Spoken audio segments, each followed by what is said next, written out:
With the Omicron variant bringing more concerns about the safety and well-being to those in Southern Oregon, Newswatch 12 is sitting down with Dr. Jim Shames in Jackson County.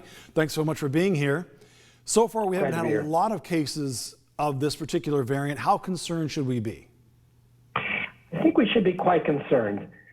We don't have need to panic, but we definitely need to pay close attention to this variant, learn what we can as quickly as we can, and be prepared to move in whatever directions we need to move, whether it's developing a new vaccine or tracking cases and letting the public know as soon as we know. I know they say it should take about 2 weeks from the initial testing to find out where we are and what level of concern we should have. What do you expect to see based on what you've already read?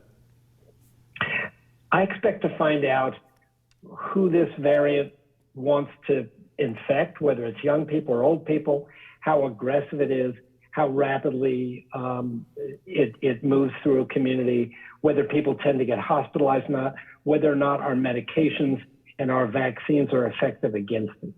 We have all of that to learn in a short period of time.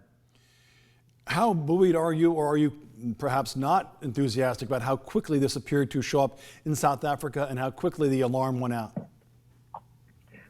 I'm very impressed that the country of South Africa, the Pretoria regime, was able to identify a problem, notify the entire world through the World Health Organization quickly.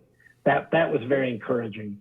And the fact that we should be able to track this virus pretty easily through, PCR testing.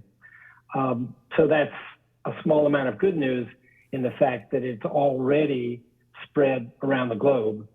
And that it appears to be quite contagious. When you look at the next 2 to 3 weeks, what do you expect to see? Are we going to be seeing more cases of this variant Omicron in the United States as well as other countries around the world?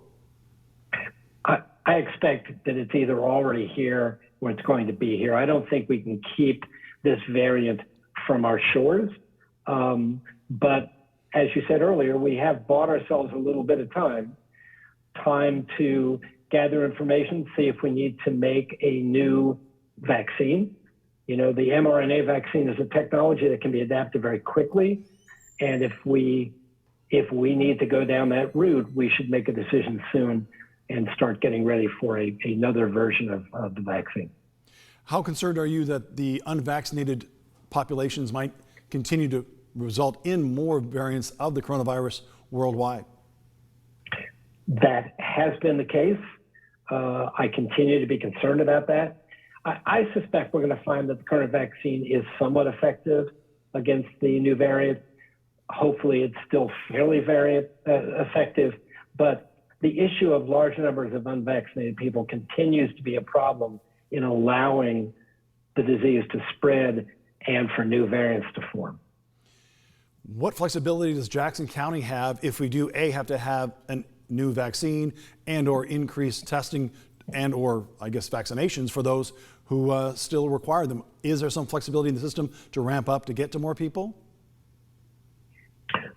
Well, it's a lot of this is around infrastructure building, and we've been doing this for years. We have partners.